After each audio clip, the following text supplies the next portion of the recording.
Welcome back to Chana Power Hour. This is where we get together every week to strengthen ourselves and our special mitzvahs of Kashrus, Shabbos, and Taras Mishpacha, as well as other halachos that are relevant to us as women. And of course, our goal is to prepare ourselves and our homes to welcome Mashiach. So tonight's class is dedicated to Ilai Nishmas Rabbi Yitzchak ben Harav Eliezer Tzvi Zev Alav Hashalem.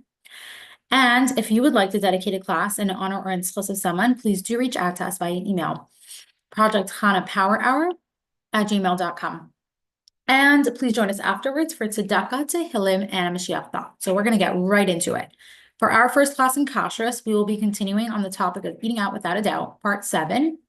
In this series, we explore how to maintain our kashrus standards while eating out at restaurants, simchas, or on vacation. We are very grateful to have back with us Rabbi N and Zibell. Rabbi Zibell is the kashrus administrator at the RCF, the Rabbinate of Central Florida, and he delivers classes to the general public on various kashrus topics. He's also highly active in answering consumers' kashrus questions on a daily basis. He is known for his practical grasp and application of kashrus knowledge, as well as his clear way of explaining halachic matters. Thank you so much for being part of our program tonight. We really appreciate it. Thank you very much for having me, and good evening.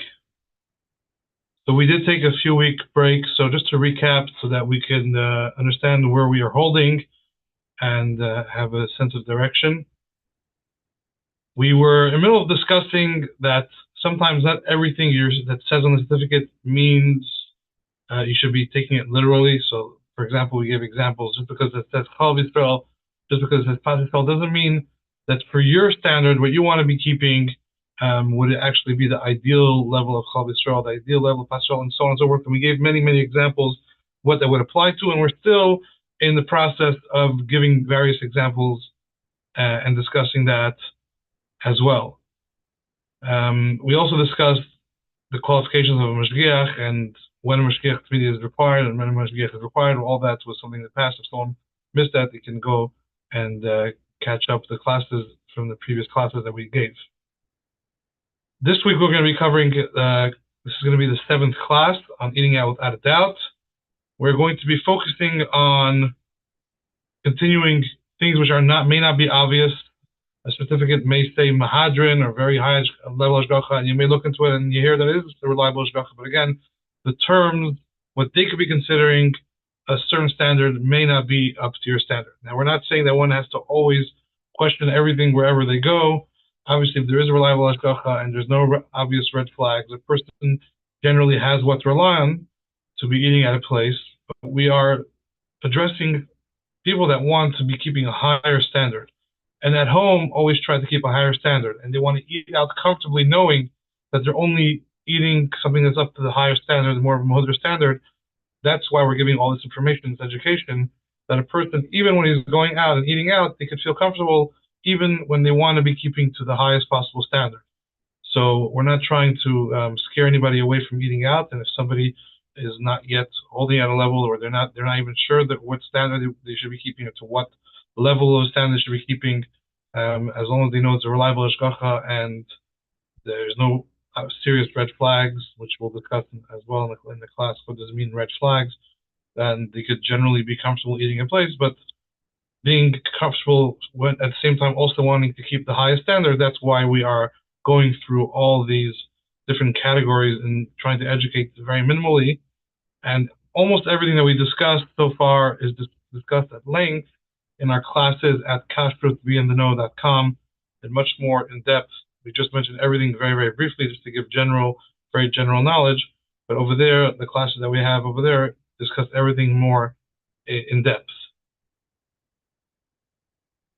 Another point to point out is that all these various things which we're saying you need to look out for, what you're told may not always be the highest standard of what you want to be keeping. That's generally when it comes to national hashgachas, the hashgachas that are general hashgachas catering for the general public, not specifically for the frum Heimische crowd or a crowd which is trying to keep a higher standard. So therefore, they at times will be taking on things which is accepted for the general public, like the OU, the OK, the Chav K, and Star K, and so forth. So for those, you want to know a little bit more about when they say something is a certain standard, to what extent is it really to the highest standard. But generally, the Heimish Hashgacha is a good, reliable Heimish Hashgacha, or Hashgacha with will automatically be doing everything to the highest standard generally, and there is much less to be concerned with. However, just because the standard is high doesn't mean that the system enforcing the standards is high. So they may have the highest product without any questions, the highest level of pasistrol, the highest chalvistrol, but if there isn't proper system in place to enforce the hashgacha standards, and there isn't proper oversight, there can end up being big issues in the kitchen. An example that someone just told me, they went to a place that was under a pretty good Heimish hashgacha, and all the products, everything was to the highest standard, but they asked a few questions. One of the questions they asked what time does the kitchen open? They said the kitchen opens at 5 o'clock in the morning to start prepping the food. And when they asked the frum person that was there, he says, no, I don't get there at 5. I need daven, I get there around 7:30. So they asked what happens for 2.5 hours. They said the goyim open up and they start preparing. And there's also some cooking involved. So they asked, how do you take care of the cooking? So they said there's a timer which turns on the oven, a timer which turns on the hot plates or whatever they're cooking with, the griddle, and that itself is a discussion. Is a timer considered Bishul Yisrael? Even if it was set by Mashgiach, the idea of the Mashgiach being actively involved means he was actively involved in turning it on. If he set a timer and the timer turns on its own, it's not so simple that works. And even if it does, you want to follow the pains that does work, he may have to set it every night, so it's directly connected to his actions. If he set it once and for a month, it just goes automatically every day on its own, that doesn't really have a direct connection to his action of setting it. Many will hold that it's not really considered Bishul Yisrael. So over here you could have an example of a place that everything was to the highest standard, but because there was they're relying on one detail which they thought would be fine. The Mashgiach needed to go daven and he couldn't be around, and something that's just one example, for example, of a Bishul Yisrael aspect lacking and not being done properly. Which is a question that someone could ask. If the place is open from very early, is there a different person from the beginning of the day? If not, who's cooking in the morning? How does it work? And you could find out. If the timer is being used, you need to start asking more questions and finding out if it's something that you would feel comfortable with, something to your standard. Fine. So more categories of things that will not be obvious, and you may need to ask to get clarity to make sure it's the highest standard. We'll continue on a few more things. We mentioned fish earlier, but a few more things which we didn't mention clearly, which may be relevant. We mentioned the importance of fish that does not have scales. When processed and scales are removed, it needs a mashgiach tzmidi in the factory seeing all the fish to make sure they're all kosher fish. And that's almost impossible when it comes to anchovies. Anchovies are very, very, very small, tiny fish. They're coming in by the thousands and dozens or hundreds of thousands. It's impossible for mashgiach to see every single one, or to even attempt to see them. And therefore, no Heimish hashgacha, no hashgacha that requires a mashgiach for fish will ever certify such a production. All anchovies out there on the market that are sold don't have a skin or scales, and they're not produced with a mashgiach, so they're not at all to a muhuder standard, to a high standard. Now, why does that make a difference? Because sometimes yes, they'll have anchovies on a pizza or the like, but many times restaurants will add it to a dressing. If a classic, proper Caesar salad dressing will have anchovies in it, or anchovy paste, or sometimes they will use a Worcestershire sauce which has in it anchovies to add flavor, and those are not done with the mashgiach tzmidi. So you can end up having a dish which you don't even know. They just use the sauce, or they're giving you a dressing for a salad, and in there could be fish which was not processed with the mashgiach tzmidi. So it's important to be educated to think out of the box. Where else could fish end up, which would be something that I wouldn't feel comfortable with? It's not up to my standard. When it comes to fish as well, there's a certain worm which is found in fish called the anisakis. We gave a whole class on that in Kashrus for you to know. Some hold it's an issue, some hold it's not. Based on what your personal Rav tells you, that may be a question as well to ask. Some fish may have an issue of anisakis, and some hashgachas don't have an issue with it, and they're fine with serving the fish, even if there could be possibly those worms. So you need to know yourself first what you are careful with, and then you can ask regarding that as well.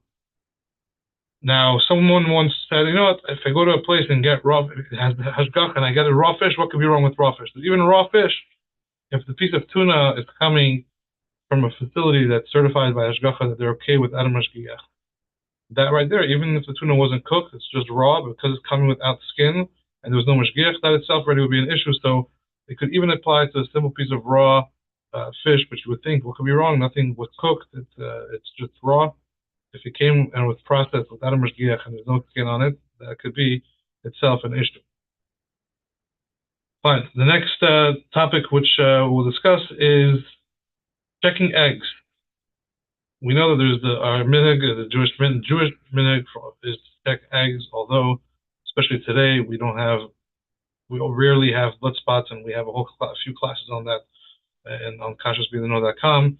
Still, we still check the eggs, and there are some guys that take leniency. They'll allow the goyim to check it, and that may not be acceptable to the highest standard. So one has to, be comfortable with such an idea, or ask the Rav that's something to be comfortable with, or you need to ask. At times they will rely on the Geisha owners, and at times they'll even not check the eggs at all.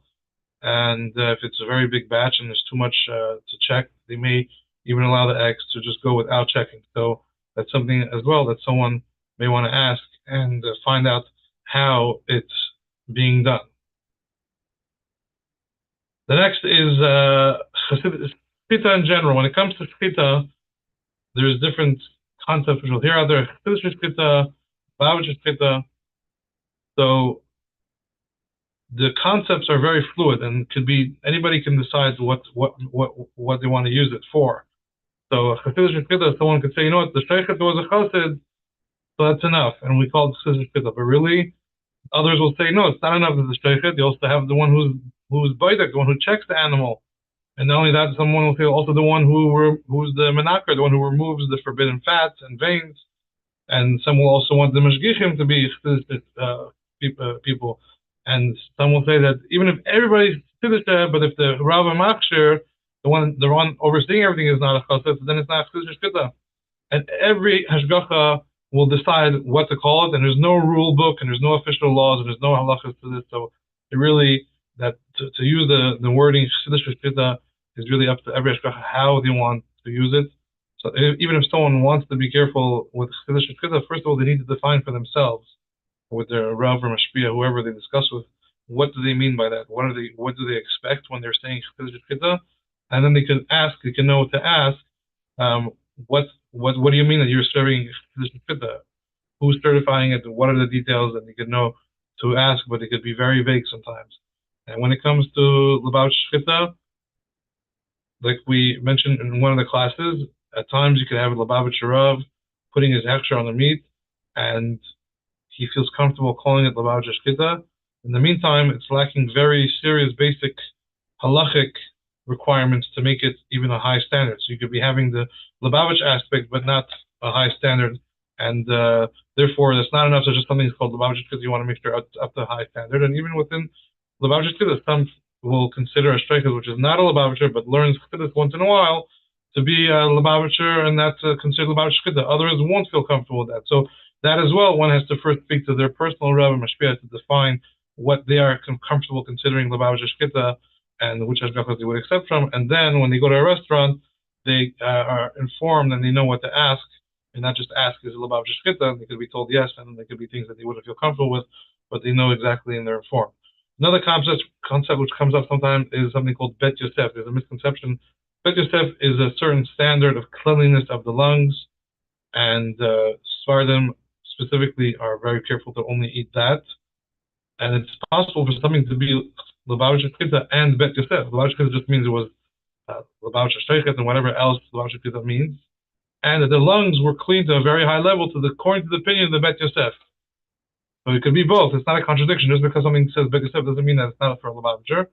It just means that also someone who's careful with Bet Yosef standards, the cleanliness of the animal's lungs, can also eat that. So that's just to make clear that sometimes there's confusion on that, and it's not a contradiction. Something could be Lubavitch or Chiddush and at the same time also be Bet Yosef.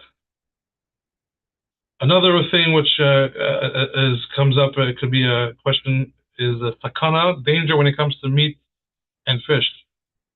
All hashgachas that I know follow the opinion that meat and fish cannot be cooked together, cannot come in contact and all that. But there are exceptions. Some hashgachas will be comfortable with a sauce, like a Worcestershire sauce, that has fish in it, like we mentioned, anchovies. As long as the fish is batul, b'shishim, it's batul 1 to 60, they'll allow it to be used to marinate meat. Others are going to not feel comfortable, and they're going to base themselves on the opinion in halacha that says that when it comes to sakana, when it comes to matters of danger, we have to be even more careful than something that was not kosher. So something that's not kosher is batul 1 to 60, batul b'shishim. But when it comes to sakana, we have to be even more machmer than if it was ister, and they would not allow it. Obviously, no hamish hashgachos would allow such a thing, but it will be common sometimes outside. So someone may want to ask if if Worcestershire sauce is being used and if it's one that contains fish or not. And sometimes the OU, for example, will not even write OU fish, but if you read the ingredients, there will be fish in there, and it's because they feel that the fish is batul and they don't have to declare it. But in the ingredients, it's still there, and it's a question for yourself and your Rav if you would accept using that if let's say meat was marinating with that. Another example could be sometimes gelatin. Some hashgachas will consider fish gelatin that's so processed that it's not considered fish anymore, and they'll allow cooking with it to thicken a gravy, to use with meat, or to thicken a soup that may have meat in it, whatever it may be. Gelatin sometimes may be used in the kitchen to thicken things, and many hashgachas will allow it to be used with meat, which could possibly be a question of the sakana of eating fish and meat together. Another thing which one wants to ask is regarding separation of challah, how it's done. At times, there may be some systems in place that may not be so strong or so reliable. So if you have a mashgiach there that you can speak to, that he tells you every batch that he takes himself and removes from every batch, that's the best standard for removing challah, but that's something to be aware of and to ask questions. And on top of all that, sometimes a person may have their personal standards that they themselves, their family is extra careful, and they won't use certain products if it's a certain sauces, because at times those sauces may not be, the lines of the sauces may not be kashered properly. So one should never also forget their own personal standards. Sometimes at home, if you would be careful and not use certain types of, we gave example of certain sauces that is maybe made on equipment that was not kashered properly. So you would want to ask as well, whatever personal standards you have, to make sure that it's up to that as well. And another thing that can come up sometimes is kashering. There's been times where a restaurant will kasher something and it's not kasher to the highest standard, especially when it's transferring from non-Chol Yisrael to Chol Yisrael. Some hashgachas will be more lenient and not do the highest, strictest kashering because they consider the non-Chol Yisrael either way kosher, and they're just transferring it, and they're kashering l'chumra, but they're not going to really be extra careful with how they're kashering. So that at times, if relevant, could be a question to ask how things are being kashered, especially when transferring from non-Chol Yisrael to Chol Yisrael, which could be problematic at times when a hashgacha may take some leniencies. Other things that you want to look out for that may not be obvious and may not be stated clearly on the certificate. One example is Parmesan cheese or other 6-hour cheeses. It is common for restaurants to use Parmesan cheese, whether it's in a Caesar salad or whether it's in Alfredo sauce or another types of pastas or other dishes, and they may not even declare it anywhere on the menu. And in the meantime, you could be eating that cheese, and according to at least according to the Bavitcher, all the Bavitchers I've spoken to, or Rabbi N I've spoken to, we consider Parmesan cheese a 6-hour cheese, even if it was ground into a powder, even if it was melted and mixed into other things. There is an opinion out there that holds if it's mixed and melted into another food, it's not a 6-hour cheese anymore. But we don't follow that opinion when it comes to a proper 6-hour cheese that was aged at least 6 months. So you may want to ask such questions, especially when milking place is if a 6-hour cheese is being used. Some hashgachas require it to be declared on the menu. They put a small star, and on the bottom they'll write contains 6-hour cheese, but some don't. So that could be you go for lunch and you buy a pasta, and suddenly before you know it, it could be dinner, and you're still could be milchik if you ate that 6-hour treat. So that's something to be aware of.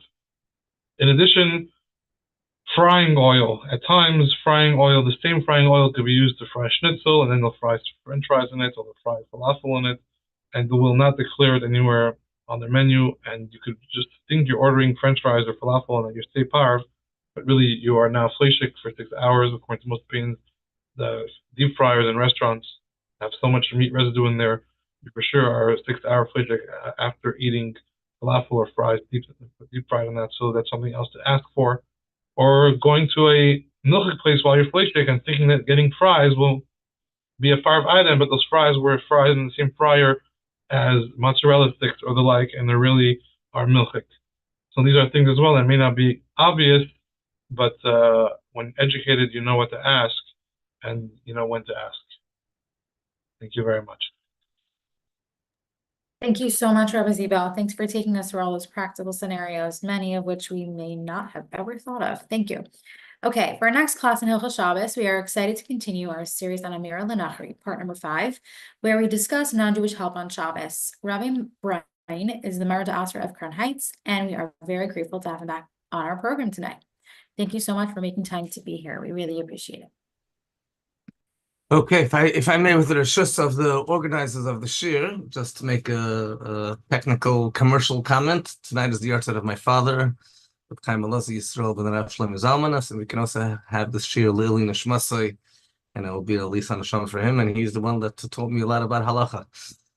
Okay, 2 weeks ago we had a bit of a break for 2 weeks, unfortunately, but we're getting right back into it. 2 weeks ago, we spoke about the concept of remez. That is a heter, which a lot of people are aware of, but unfortunately abuse this heter. The heter of remez, where you hint.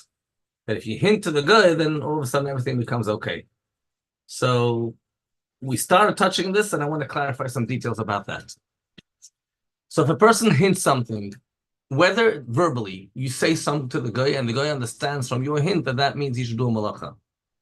And the example that's brought in Shulchan Aruch, we spoke about this 2 weeks ago also, why this was culturally acceptable, that for some reason when you tell a guy, wipe off your nose, he understands he has to clear the candle, because there's char stuff on the candle, and when you tell him, wipe your nose, somehow that interprets in the culture in those days, clear out the candle, which is something you now do on Shabbos. When you tell him that, it's forbidden to tell him that, you're giving him an instruction, just using a manner of a hint. A hint could also be using your hands. You could motion to him, motion to him the light, and making that motion and showing the light, and the guy understands that means you have to turn on the light, that's a problem on Shabbos. In writing, and the Chas v'Shalom, I'm not talking about someone who's going to be writing on Shabbos, but you have a note, and in the note it says that you're supposed to do the X, that's another form of a hint, and it's more than just a regular hint, it's what we call a remez b'lashon tzivui.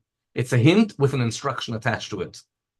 Because telling him to wipe his nose, or motioning him to the lights, or giving a paper that says you want him to turn on the lights, all of that is actually giving him an instruction.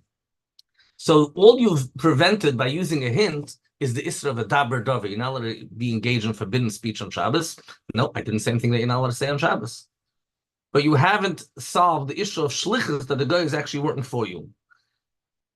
If you're going to be hinting to a guy to do for you work after Shabbos, that's a whole different story. That's where we have a special heter of a hint. Because you could even tell him b'lashon tzivui, you could even give him an instruction, but in a manner of a hint.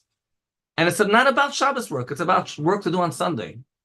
Because the only issue with a guy working for you on Sunday is he's your shliach, big deal. You're allowed to work on Sunday also. The problem is the fact that you're engaging in forbidden speech, in v'daber dover. But once you gave a hint, you solved the v'daber dover problem. So that's when we talk about a remez b'lashon tzivui. When we're talking about a remez shaloi b'lashon tzivui, when you give a hint, but you don't use a instructional manner. It's a hint which does not include any form of an instruction. That sometimes could be permissible. So let me give you an example. For example, you tell the guy, you're not allowed to tell the guy on Shabbos, why didn't you do this last Shabbos? Why didn't you do this last Shabbos? Is interpreted to mean, I want you to do this Shabbos. But you're allowed to go after Shabbos and tell him, why didn't you do this on Shabbos? Now, even though the guy will understand that you want him to do this following Shabbos, the guy understood it on his own. You didn't say anything. You didn't give an instruction. It wasn't on Shabbos. It was after Shabbos. But the problem here is, we always have to look at it. There's another aspect, which the problem with Amira Lenochri is so many things that get intertwined, and we haven't touched on that yet. When a guy does work for you, also not a lot of benefits, and you have to protest. So it has to be in such a way that you're telling him after Shabbos, why didn't you do this on Shabbos? And when he does it next Shabbos, it won't be something that is an Isser to benefit from, or that you have to protest. And usually that's in a case where he's using his own items, and it's not something that you're having a direct benefit, but an indirect benefit. But that's a bit off the topic, so I don't want to go into that right now. You're allowed to tell a guy, a worker, is it okay? Do you think I'll be able to see you tonight? Now he understands tonight means there's a job tonight. Since you didn't talk about the job, you're allowed to think about work. It's not the right thing to do on Shabbos, but it's not an Isser. And there was no discussion, anything about work. The question was, do you think I'll be able to see you tonight? You're not allowed to say the words, I want you to be ready tonight. When you say, I want you to be prepared tonight at 8:30, that means I'm hiring you right now. You just didn't use the words, I'm hiring you right now, but that's basically what you're saying. That you're not allowed to do. Another hint, which you're not allowed to say is, and sometimes we have this when it comes to fire, there's a special halacha because it's sakanas nefashos and loss of money, but generally there's a gas, the gas is on. So you just want to say, whoever extinguishes the gas won't lose out. So if there's one guy in the room, for sure, it's almost like an instruction. There's only one person in the room, and you're saying whoever extinguishes, so basically you're talking to him. When there's many people in the room, the problem is you're talking about extinguishing fire and talking about something which is forbidden. You're not allowed to do that on Shabbos. So you're allowed to use, however, in cases where there's no direct benefit from what the guy is doing, and you're not using an instruction, and you're just relating a story. It's what we call a remes b'derech siper dvarim. Then there would be cases that would be permissible to do it on Shabbos, such as I have no toilet paper, such as there's a leak. Oh, well, let's skip the leak. That's a bit more complicated. We'll give you an easier example. You're allowed to tell a hint to a guy. There's a can, a bottle. These cans and bottles that there's problems to open them on Shabbos. And you could say, listen, I can't really eat any food from this can so long that it's closed. Over here, that's much simpler than any other case because there are poskim that actually permit opening cans on Shabbos. So the minute there's already poskim that allow it, the whole Amira Lenochri becomes simpler. I always joke around and say the guy doesn't have to follow your psak. The guy is not so firm. The guy goes according to the makilim, to the lenient people. He's not so chassidish. So when it comes to Amira Lenochri, there's much more room for leniency. An interesting case which was brought by one of the contemporary poskim is there's a lot of apartment buildings. You have to take down your garbage, and the say that is when you take down your garbage, the Goyish workers come and they put it into the incinerator and they burn it. You taking down the garbage is basically an instruction. It's a cue. It means go take my garbage and put it into the incinerator. So you actually hinting him to do work on Shabbos. Now, it really depends. Are they working for you? Maybe in some places they're working for the city. If they're working for the city, then it has nothing to do with you. In some hotels, the say there is, I don't know if that exists still today. It's been a long time since I've been in a hotel, can't afford it. But in some hotels, you take your shoes and you put it outside the door. That's a siman. They're supposed to polish my shoes. When you're putting your shoes there, you didn't say anything. Just you putting the shoes is equivalent of you saying, please go polish my shoes on Shabbos. You're not allowed to do that. However, to have before Shabbos, to record on a machine, on an answering machine, and when the person calls on Shabbos, the answering machine says, please refer to so-and-so, this particular agent, that's not a problem of Amira Lenochri. That's perfectly fine. One of the issues that are brought up in contemporary poskim is sometimes the very fact you're calling a guy off the street might be an instruction. Even if you didn't hint to it, you didn't use any form of instruction. It was just relating a story, but the fact that you call a person off the street, so although there's something called the remes sheloi b'derech tzivui, but when you call someone off the street, arguably that might be considered an instruction. And that is debatable. The meaning is to not consider an instruction, but there's a discussion about that. I want to share with you a fascinating story of the Tzemach Tzedek, and we Baruch Hashem Zeicha that the Rebbe, after Gimel Tammuz, in the Rebbe's room, there was found the personal diary and Rishimis of the Rebbe. And the Rebbe wrote down a lot of things that he heard from the Faigy Rebbe, including a lot of his own Chidush Torah, the Rishimis. And in those Rishimis is some fascinating stuff. And one thing which is related to a halacha matter is a very interesting story of the Tzemach Tzedek. And I want to share with you the story. At one time at the Tzemach Tzedek on Shabbos, the candles went out. The Tzemach Tzedek called over a guy, and he said, I want to give you a cup of vodka. Kois yain sarav. But it was dark in the room, so the guy lit the candle to be able to see. A lot of people, by the way, the Rishimis are very short and cryptic. A lot of people, when they read this Rishimis, they don't read the words correctly. It says, V'yad likner. V'yad likner does not mean that the Tzemach Tzedek told him, I want to give you a cup of alcohol and you should light a candle. It's supposed to be Vayadlik, and he lit. He lit a candle. So Tzemach just told him, I want to give you vodka. So the guy took a drink, and then what did he do after he finished drinking? Go explain to a guy. So the guy went and extinguished the candle. So the tzedek said, I want to give you another cup of mashka. And this time, when he lit the candle again, the tzedek said, okay, go out to the other room, wait there, I'll give it to you there. So listen, the guy's going to wait in the other room, so the guy won't extinguish the candle again. That's the story. There's a lot that we can learn from the story. But before we go to everything that we can learn from the story, I want to share with you the principle. The principle is, you could tell a guy, I want to give you, it doesn't have to be vodka. I want to give you something. I want to give you a candy. I want to give you this, but I can't see. And the guy is going to light the candle out for himself in order that he should be able to get his nash, his cake. This is a perfect example because the guy is doing it purely for himself. A guy is allowed to do malach for himself. There's no isra of hana. You only not allowed to benefit from work that a guy does for you. Here, the guy did it for himself. There's no chiv mecha. There's no obligation to protest because he's doing it for himself again. It's a bit tricky because the question is, does the guy understand what's going on over here? Because if the guy really gets the message that it's really for you, then he's doing something for you and for him. What happens if a guy...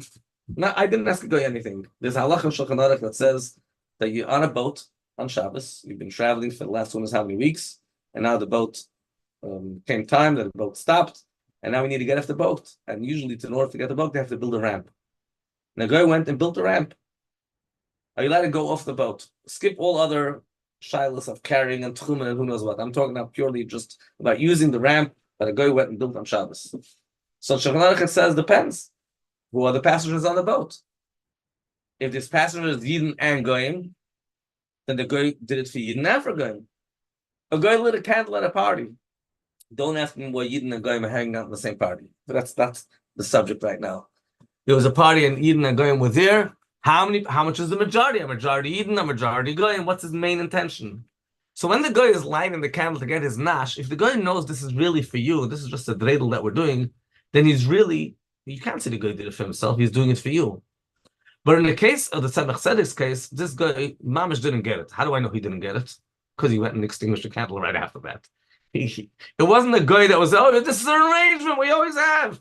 Yeah, I asked you, I'll give you vodka. No, look at the story. The guy went and extinguished the candle. He had no clue. He's doing it purely for himself. He would have done this regardless whether the Tzemach Tzedek needs it or not if he wants vodka. And that comes up a lot. You live in a hotel and the guy lights in some places they have in the hallways, you need to keep on turning on the light, and it goes off after a couple of minutes. It's, I guess, a method of saving electricity. So the guy comes in, turns it on. He's turning it only for himself. He turns it on for anybody that wants to have light. But he would do it anyhow, regardless. If you wouldn't have been there, he would have done it also. So even though generally when a guy does something for himself and for a yid, it could be a problem. But if it's a case where he would regardless do it just for himself, and you're really not part of the equation, then really there's not a problem. So that's something that we see from this Tzemach Tzedek story. Let me talk a bit more in the next few minutes just about this idea when a guy is doing for himself. The whole Isser of Amira Lenochri is when a guy does for a yid. You're allowed to tell a guy to do something for himself if it's purely for himself, even if you'll end up getting benefit out of it. There's a fire in the guy's house. Are you allowed to tell the guy, extinguish the fire? I don't really care if his house is on fire. My agenda is I don't want the fire to travel from his house to my house. But he's doing the malacha purely for himself. I'm telling it for himself. There's no problem with that. A guy brought objects that are muktzah, and he brought it to my house. And he wants to keep it in my house. I'm allowed to tell the guy, here's a good spot, you can keep it. I am telling the guy to move muktzah. No, this is for the guy himself. The guy is he stores his muktzah in my house. He came to my house with his muktzah. I'm telling him, here, go to that room. It's a good place you can store it.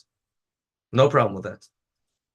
An interesting case, which was very relevant in those days, is partially relevant today too. There are goyim that are making cheese on Shabbos, and they have a hechsher. There's a yid watching the milking and watching how to make the cheese, so yid will be able to drink the milk and eat the cheese afterwards. A lot of mashgichim, unfortunately, whatever the right word is, are on farms, and those farms are owned by goyim, and things are going on Shabbos also, and it doesn't belong to a yid. But I want to have access to this cheese because there's some of this cheese that I would like to eat. So I'm watching it, and I'm planning to buy it after Shabbos to eat it. I could be staying in this farm for a month or 2 months, and the guy's intention is to sell it to me. And I could stand there, but the guy right now is doing it for himself. The fact that I'm watching him is not a problem. This is not yet my cheese. It's only going to become my cheese when I buy it after Shabbos. Right now, Ein Shem Yisrael Nikrol, it's purely the guy's cheese. It just has a yid watching it because I don't watch it. I won't be able to eat it because I need to have Chalav Yisrael. So I'm allowed to tell him on Friday that I want you to go on Shabbos. It's his work. It's not my work. I say Malach, go do your work on Shabbos. Even if I'm going to get profit out of this, there's some gain that I'm going to get. I'm allowed to tell a guy on a Friday, here, I'll give you money. Here's money. I'm lending you money. Buy yourself, go to the market. And a common thing we find a lot of times in Halacha, the markets those days were weekends. It's a time about it. Even today, in a lot of places, there's markets on weekends. That's the time people are available to go shopping with big sales at the weekend. So I tell the guy, here's money. I'm lending you money. Buy yourself an item tomorrow in the market. There's a Yom Hashuk. After Shabbos, I'll buy it off you. And that will be part of the arrangement how we collect, we take care of this debt. You'll get a profit. Because when the guy is going, he's buying something for himself, even though I'm getting a benefit out of it. What you're not allowed to do is, and that's what it's sucked after all these chilukim over here. I can't give the guy an object and tell him, here, take my object. And now here, you could use this object and do your work on Shabbos.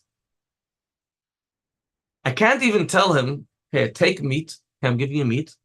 And you can go and cook meat for yourself on Shabbos. Even though it's a guy that I don't have to feed. It's not one of my workers that I have to feed him food. In fact, I'm losing out. I'm giving him my meat.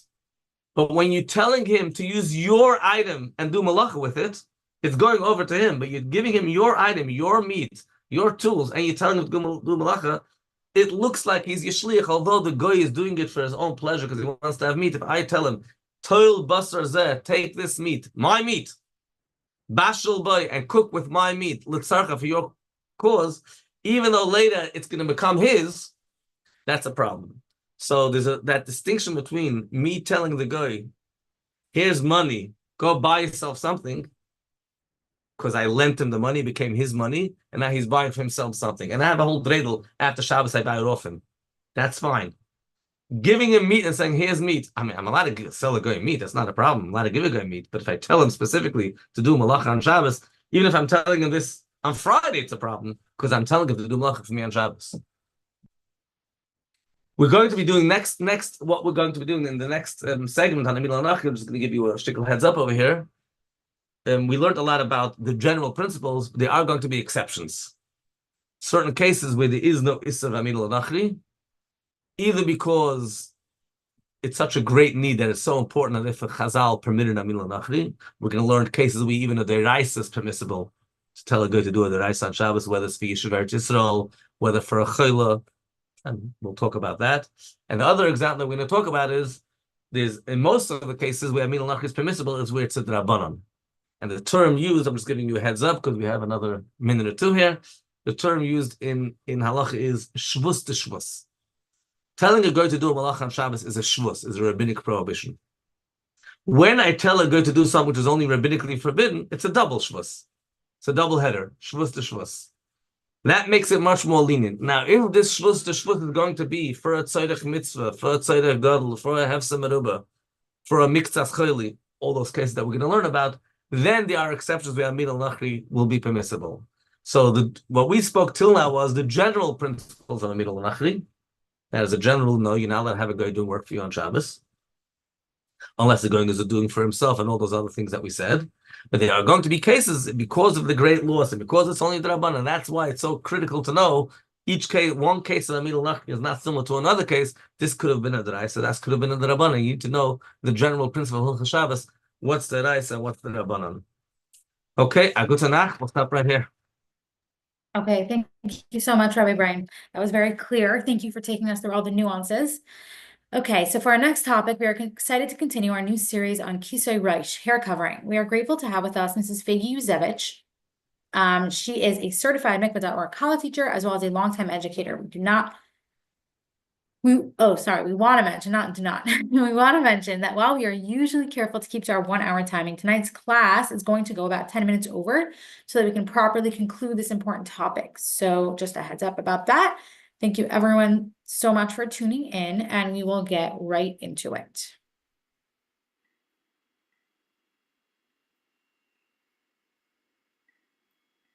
Okay, here we are again to learn together the Halachos and the Rebbe's take and the incredible brachos for covering our hair and doing this mitzvah. Hopefully we should be able to do it with joy and in the best possible way. So let's jump right in. This is our third part in learning the Halachos of Kisui Rosh, the mitzvah for married women to keep their hair covered. And for the most part, we've concluded the halacha part. I just want to sum up really what we've discussed, and we'll touch some closing details. Okay, so, and once we finish the halacha, I want us to take a little bit of time, and we're going to have a chance to look at the Rebbe's desire for women to wear dafka sheitlach, and when and where and how. So, basically, to summarize what we've learned. We learned the strict halacha about a woman in public. And then we learned that even when she's not really in public in front of others, her hair must be covered. And then we discussed what about when a woman's home alone, and even in her own bedroom. We learned about simchas and how much the Rebbe really encouraged us to strive and do that, and the gift that we can give our children. And I think that if we summarize it, when it comes to tznius, there are three categories, if we can say. There's the halachos of tznius, and those halachos are going to come into play where we're going to talk about can a man say Shema in the presence of this level of tznius, for example, right? So there's like the, very clear broken down halacha. Then we have the midah of tznius. And the midah of tznius goes beyond what halacha strictly expects and says we could do more than that when it comes to tznius, right? So that would be like simchas would be an example of the midah of tznius where she went beyond what halacha demands. And then we have midas tznius. The midah of tznius is not only going beyond what halacha demands with regards to the halachos of tznius, but it's really when tznius comes from not what I'm being told I should do. It's not about who's here. It's not about is this right or wrong. It's tznius that comes from a very deep awareness that Shivisi Hashem L'negdi Summit. The Eibishter is right here. We ended off last class discussing this, so the Alter Rebbe brings it down in his Shulchan Aruch, where he talks about being tznius even in a room when I'm alone, even though it's dark and there's no one there, because the Eibishter is here. And the Eibishter fills up this space, and therefore in Hashem's presence, I carry myself with tznius. And this would mean that for men and women, this would actually apply equally. It's not about the halachas and Shulchan Aruch. It's about a humility that brings us to covering those parts of our bodies that should stay covered, even when others aren't around, even in a space of privacy, even when halacha doesn't mandate it. So Just to close off with a couple of nikudas, I want to bring up two scenarios that I find that people often ask about. And I think that in the context of everything we've learned, these may be clear, but I'll mention them. I know that when we learn these halachos of a woman,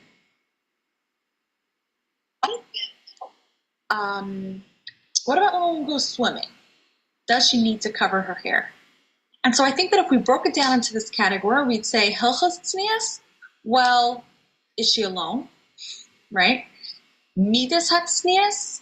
Even if she's alone and there's no one else in the pool, let's talk about simchas. If there was no one else swimming, which I'm not sure is safe, I think you're supposed to always have at least a partner with you in a pool, her hair could be covered. There's no reason not to. In fact, the safety standard in most places is that you must have a bathing cap on your head to swim, right? Even for single girls. So I know that swimming is an excellent form of exercise, and a lot of people really enjoy it. And it's really not complicated to find a bathing cap that won't fly off your head when you jump into the pool.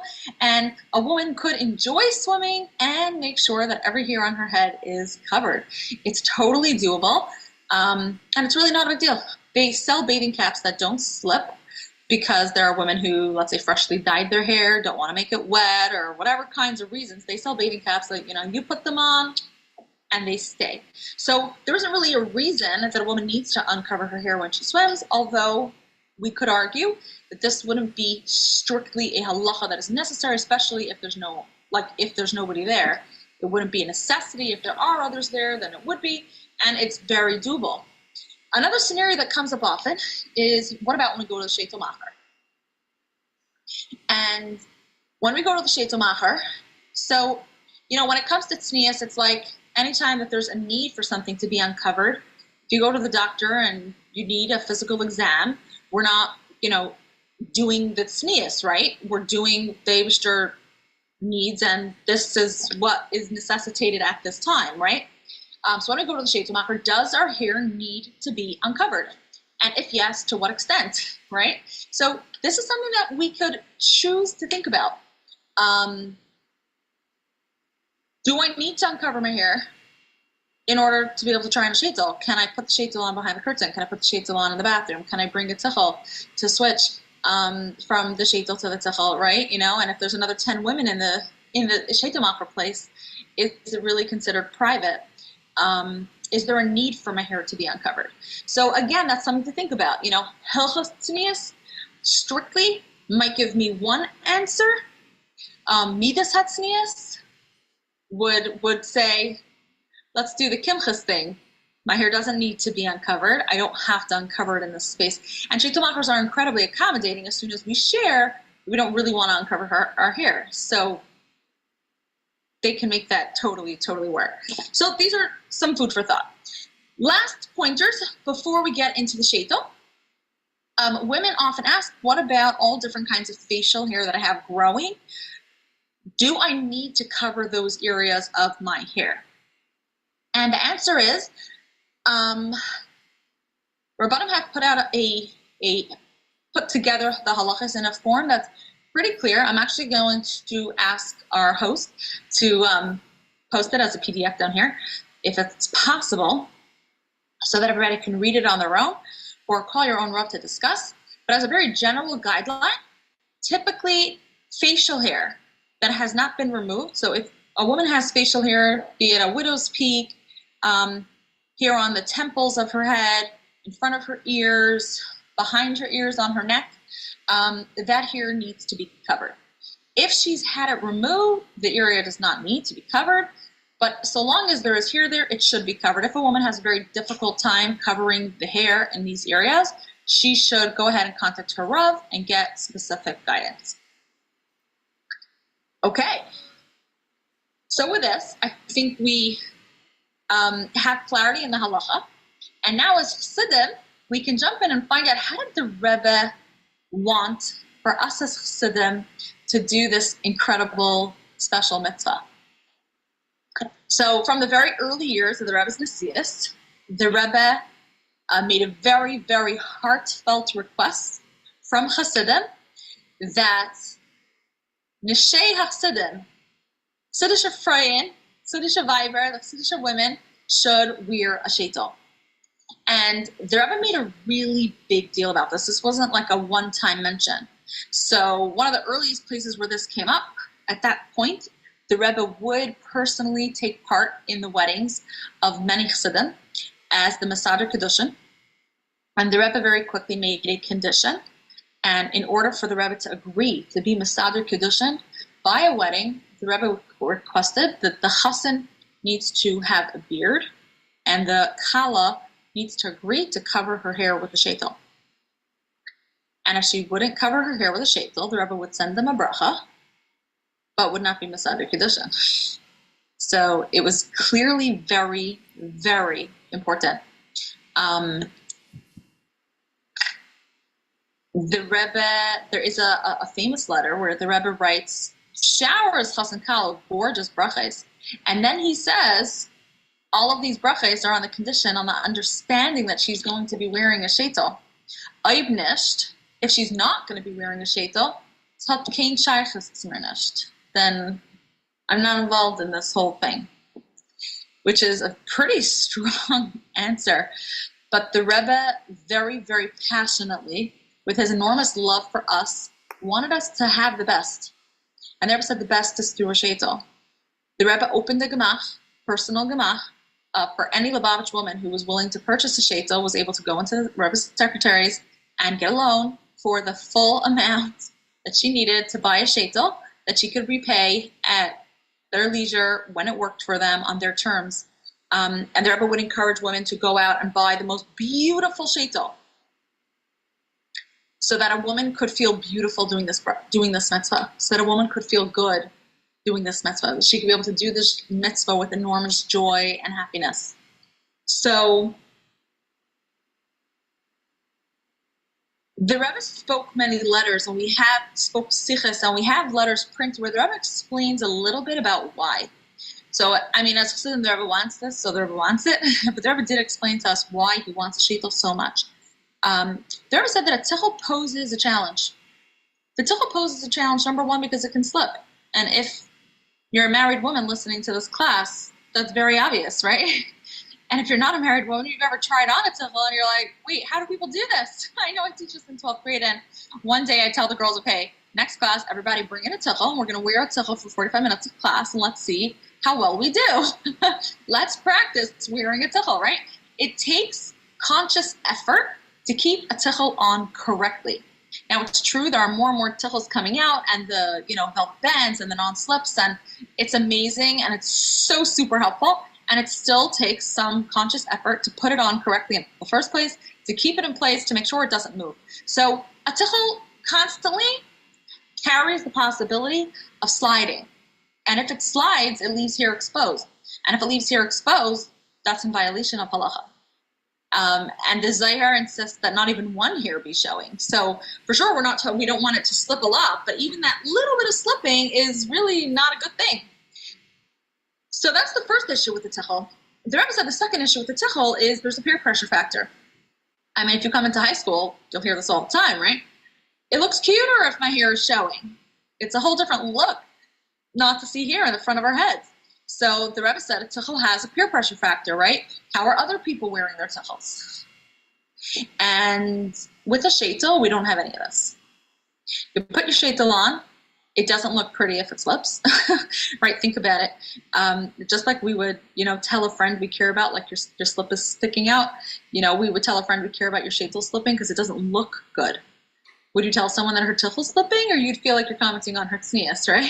If you told her your sheitel slipping, you're not commenting on her tznius. It just doesn't look good. There's no inner nisayon to want your sheitel to slip back. There's no peer pressure about that. It just doesn't look right. And a sheitel is not likely to slip back. It's not likely that, it was windy or something and whoops, the hair is sticking out. So the Rebbe said that a sheitel is really the best way to cover your hair and ensure that every hair is covered, and therefore ensure that you receive the enormous, beautiful, incredible brachos that the Zohar promises for a woman who keeps her hair covered. And so the Rebbe, in his enormous love for us, really pushed and encouraged, and one by one wrote letter after letter to one woman at a time, encouraging women to take on and wear a sheitel. Where does this apply? In public. The Rebbe specifically talked about wearing a sheitel in public. And so there is a letter from the Beis Din of Crown Heights from about 30, maybe 40 years ago, where, reviewing all the halachos of tznius before the summer, and they said, like, as chassidim, the Rebbe wants us to wear sheitel in public. In private, a woman could wear a tuchel, provided that we wear it the way Torah wants us to wear it. But the Rebbe's requests for sheitlach were specifically in public. People often ask, what is the definition of public when it comes to sheitel? What about putting my child on the school bus? I'm not sure this is the forum to do that. I think that's a great question to discuss with your own mashpia and your own rav. There's some areas that we all agree are public, going out into the street. If you wouldn't go out into the street in pajamas, then I guess it's somewhat public. So that is public, but the hallways of your building and who's there and whatever, that's a question to discuss with your own mashpia. So the Rebbe wanted sheitlach specifically worn in public, and like we just mentioned, the Rebbe said it should be a gorgeous sheitel. You should be able to wear it with joy and with pride. The Rebbe suggested that a woman have two sheitlach, so she never gets stuck without one. If a sheitel needs to get washed or repaired or something like that, she has another sheitel to wear. And so that's important for us to remember, that we're going into this. This is a mitzvah. It's not like, it's not another Shabbos outfit. This is an enormous mitzvah that we are fulfilling, and we should love our sheitlach, and we should be able to wear them with so much joy.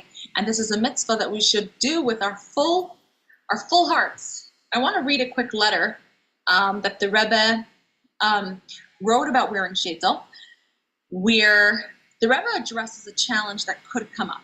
And I think it's very practical and important to bring it up. Okay, so this is a letter printed in Igros Kodesh, Chelek Lamed Gimel, 33rd volume. Okay, it's also printed in Igros, in Likutei Sichos, actually.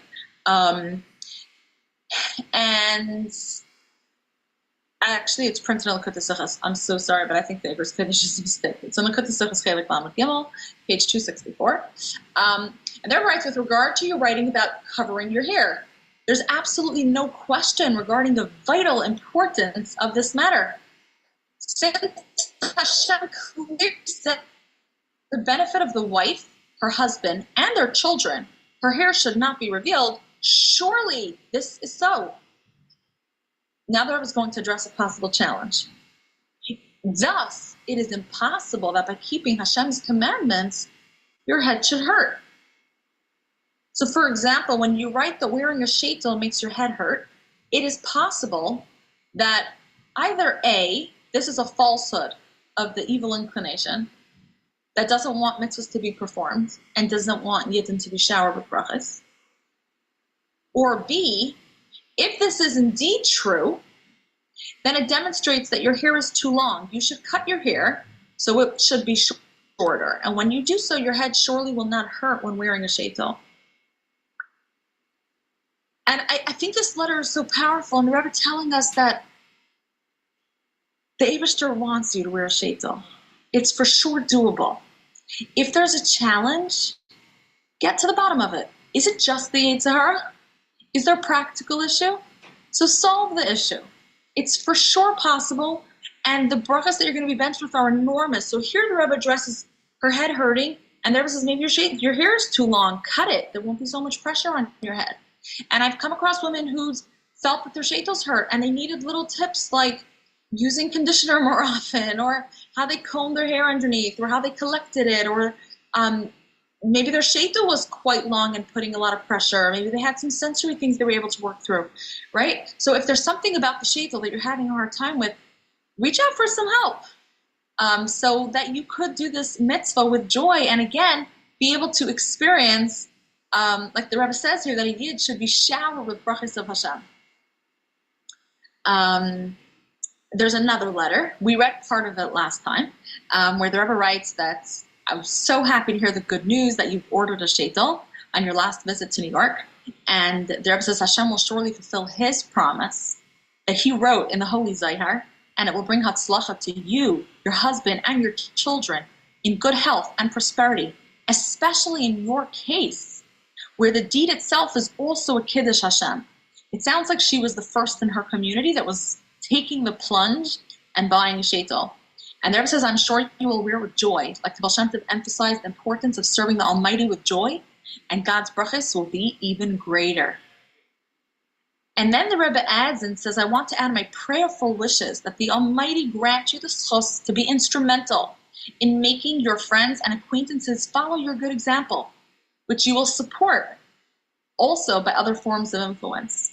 Because not only does the sheitel show the true spirit of adherence to our laws and customs, but it also shows strength of character and will and the power of conviction, not being swayed by external influences and the opinions of people who are rather devoid of content inwardly and even outwardly are of no consequence.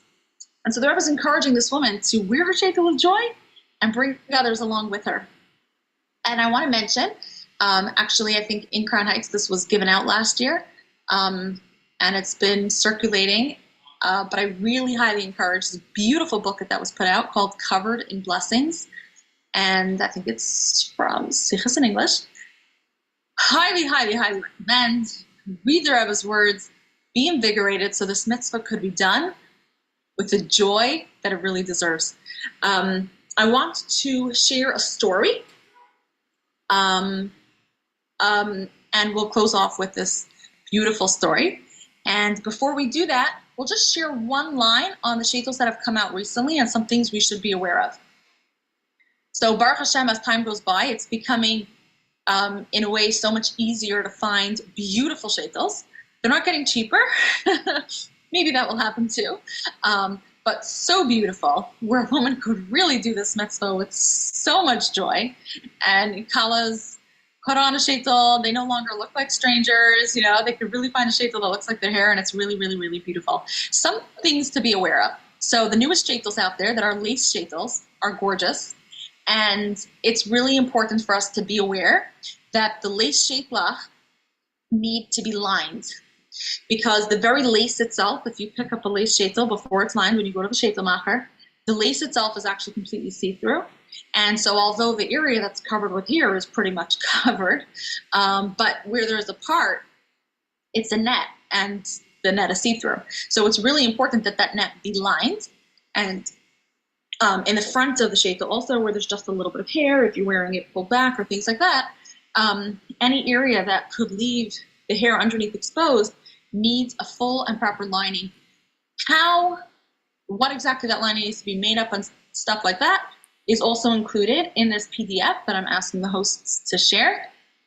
Or you can just call your local Rav and find out what kind of lining is necessary in order for your sheitel that you're wearing with so much love and joy to make sure that it's taka bringing in all of those beautiful brachos, because the hair underneath is fully, fully covered.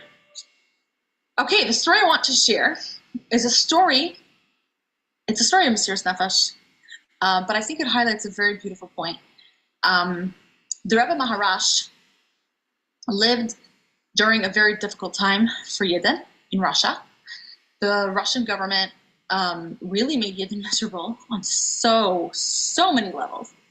And at some point, this was actually during the later years of Tzemach Tzedek, and it continued into the time frame of the Rebbe Maharash. This was in 1854. The Russian government had been coming out with decrees fighting the way Yidden dressed, literally. Like, they insisted that men have to wear a certain kind of hat to change the way the Yidden wore their hats, and certain jackets, like legit. They fought against beards. And in 1854, they came out with a decree that married women cannot cover their hair, and that women cannot wear their hair short, which was traditionally how women that were married kept their hair short. And if a woman would be caught with her hair covered, they would publicly uncover her hair. She would be beaten. They would pour ice cold water on her head. It was like a terrible thing. And so women were really stuck. Like, what do we do now? You know, there's no Instacart. How do I get my groceries home if I can't leave my house? Like, and their houses were like one bedroom that we live in, and the Rabbanim really encouraged women to be strong and withstand this gzera, but it was incredibly difficult. For a woman to withstand this gzera basically meant she could not leave her house. She could not leave her house, and this was incredibly, incredibly challenging. And obviously, not everybody was able to do this, and many, many women did persevere and were able to stay strong. And anyway, with time, I think that these gzeras calmed down. Like they didn't like stay fully in effect for forever. Meanwhile, they had started a whole bunch of other gzeras of the cantonists, where children were were kidnapped from their homes and put into the army. And in 1874, the draft law changed. It used to be that every city had to give in a certain amount of boys, which was a terrible, terrible time. 1874, they decided that every single child that reached a certain age was taken to the army. It was no longer a certain percentage, it was every boy. And a relief effort was set up, and Hasidim would really try. These boys would be kidnapped, and then they would go along the way and try and bribe the soldiers and, get back as many children as the soldiers would be willing to get bribed for. And when these kids would be gotten back, they couldn't be sent home. They'd be sent to some far off farm somewhere where some Hasids could raise them. And so some of these children were saved. And at some point, the Rebbe Maharash said, he made the following statement. He said, those women that 20 years ago had Mesiras Nefesh and kept their hair covered under the most difficult circumstances, their sons were spared. Their sons were saved from this draft. And when I hear such a story, I think there's something incredible here, because the Rebbe addresses in the letter that some people say the Zohar promises such gorgeous brachos of health and wealth and wow for women who cover their hair. And we don't always get to see all of these brachos. Like, what exactly does it mean? And in the Rebbe's letters, the Rebbe says, if we have emunah in our hearts, we know that if this is what the Eibishter said, it's real. We don't always see the whole picture, though. And this story with Rabbi Maharash tells us that the brachos are there. Maybe they're being saved for a certain time in a certain place. We don't always see how they carry out, but the Eibishter said that these are the brachos that a woman is showered with, and it is certain that that's a reality, and those brachos actually come down for her family. So we should all be zeicher to see those brachos in a beautiful way, filled with joy and abundance, and experience this beautiful, beautiful brachos in our own lives, like the Zohar says, of health and wealth and shalom, and for us and our children and our inklach. And it should be mitech simcha v'tov levav. Thank you again for joining to learn this very, very beautiful mitzvah. L'chaim. Wow, thank you so much, Mrs. Yusewitz. Really appreciate that very thorough treatment of this topic. So important. Okay, so before we conclude with Tehillim and Mashiach, we would like to make a request of all of you, our listeners. If you enjoy these important and practical weekly classes, please do consider partnering with us to keep them going. We really appreciate all contributions, no matter the amount. Thank you. So if you can log on to mikvah.org/donate and select Project Chana Power Hour so that can go toward our program, we would very much appreciate that. Thank you. Okay, we're going to continue along with some Tehillim. We will start with saying the Rebbe's Kapitel, Kuf Chaf Gimel. You can say it along with me.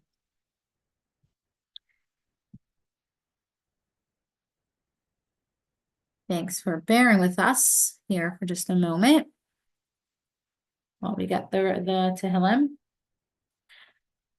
Okay. Shir Hamales Elacha Nasasi Es Einai Hayeshvi Bashamayim Hine Chaini Avadam Al Yad Adonim Kaini Shefcha Al Yad Kvirta Akin Ininu El Adonai Elhinu Ad Shechaninu Chaninu Adonai Chaninu Kirab Savanu Vuz Rabas Savalan Avshenu Halag Hashananam Habuz Lik E Yonim. We'll continue along with Parak Chaf, keeping in mind our brothers and sisters in Eretz Yisrael, anyone else who needs Yeshua. Mamnatech Mizmor David, Yancha Danevi Amtari, Sagavcha Shemel Hayaka, Yishla Chazracha Mikaidish, Mitziani Sadaka, Yiskar Komen Chesacha, Bailas Chaydash Nisela, Hitanacha Bavecha Bechol Tascha Yamali, Narana Nabi Shvasacha, Bishemel Hinu Nidgo, Yamali, Adonai Komashal Sacha, Ati, Adaiti, Ki Hashia, Adonai Mashiach, Yanehu Mishmikacha, Big Bora, Siesha Yaminai, Ela Varachav, Ve'ela Basusim, Va'anachnu Bishem, Adonai, Elhinu Naskar, Himakar, Venafalu, Va'anachnu Kanu, Vanas Aidad, Adonai Hashia, Hamelach, Yaninu, Viankar Inu. Thanks for sticking with us this far. We'll give some tzedakah. Can't underestimate the power of that. And a Mashiach thought. Cannot forget that. Okay, so this thought is something that there is from a Sikh the Rebbe said, Parshas Vayechi Tafshin Nun Aleph.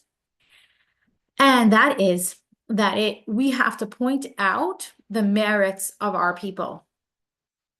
And the merits that we have are surely worthy of bringing the Geula, of hastening the Geula. Because the Chacham said, Kalu Kol HaKitzin, which means all the end times of Mashiach coming have already passed. And that saying of Chazal already was said in the times of the Gemara and of the Talmud. So that means that if they said it then, how much more relevant that is now, when more than 1900 years have passed of Galus, and we still have not, Mashiach has still not come.